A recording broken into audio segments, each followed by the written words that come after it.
And I also love that you always like, you're not afraid of giving treats, you know? And I think, again, America's so extreme in everything, right? We're like, you have to be like, no sugar mom, or vegan mom, or only fresh food, organic mom. Like, you can't just be fucking chill mom that's like trying to do her best and just cook good food when you can.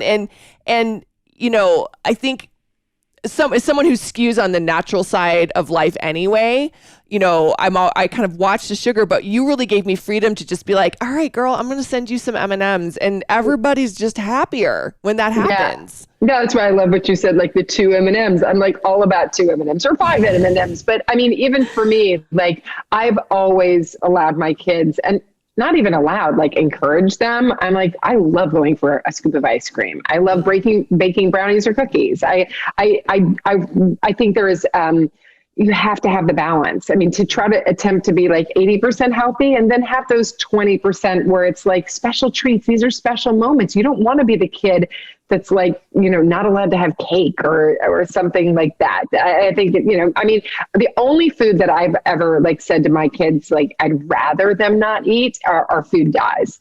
And I made the mistake of telling my son when he was like 2.5, and I remembered him going to a birthday party and getting up to the front of the line. And it was this big old Elmo cake with, you know, every color, yellow, green, blue, vibrant.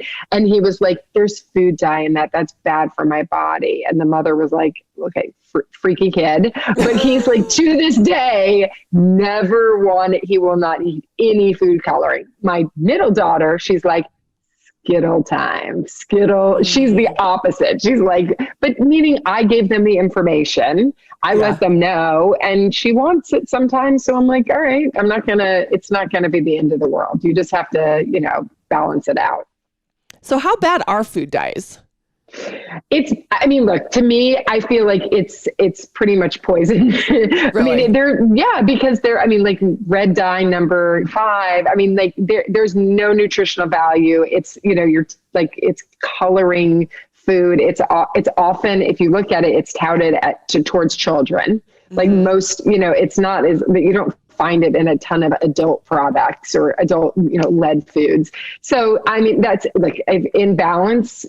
Sure. But I think there are like so many great options where you don't need the food coloring. Because it's chemicals, or I mean, it seems innocuous, but yeah. So no, and it really can. Some people can have terrible sensitivities. It's definitely an allergy, also. So you know, you might think like you have an allergy to a specific food, but it might be the food coloring in it. Oh, interesting. So that green martini I had last night for St. Patrick's Day, you're gonna die now. I might die. If the vodka didn't kill me, it was the green. Exactly. Which one? Maybe in that case, the vodka, like, you know, it balances it all out.